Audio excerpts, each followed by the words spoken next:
खजाने का बेदरेग इस्तेमाल, कौमी असम्बली सेक्रेटेरिएट मुलाजमीन की मौजें लग गईं।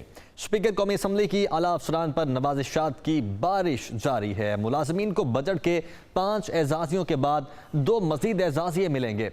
अगस्त की तकरीबात में शरीक मुलाजमीन को 2 इजाफी तनख्वाहें मिलेंगी दस्तावेज के मुताबिक, जबकि स्पीकर की जानिब से ये भी कहा गया है कि 2 मजीद एजाजिये दिए जाएंगे। मुलाजमीन को बजट के 5 एजाजियों के बाद अब मजीद 2 एजाजिये दिए जाएंगे। यासिर मलिक हमारे साथ मौजूद हैं। यासिर, बताएगा किस बिना पर यह फैसला किया गया?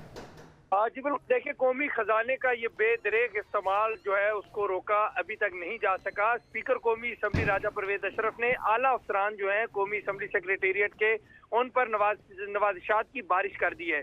कौमी असम्बली सेक्रेटेरिएट ने मुलाजमीन को बजट के 5 एजाजिये के बाद जो पहले 5 एजाजिये दिए गए थे, तनख्वाहें दी गई थी, उसके बाद 2 मजीद एजाजिये दे दिए हैं। कौमी असम्बली में अगस्त तकरीबात जो हुई हैं 1 अगस्त से लेकर 14 अगस्त तक, उन तकरीबात में मुलाजमीन जो शरीक मुलाजमीन थे उनको 2 इजाफी तनख्वाहें जो हैं वो दी गई हैं। स्पीकर कौमी असम्बली राजा परवेज अशरफ ने 4 माह में मुलाजमीन को 12 एजाजिये दिए हैं। स्पीकर की हिदायत पर जारी एजाजियों पर कुल 1 अरब से जायद जो है वो खर्च हुए हैं और पार्लियामेंट मुलाजमीन दीगर महकमों से पे स्केल से दुगनी तनख्वाह जो है वो इससे पहले भी ले रहे हैं।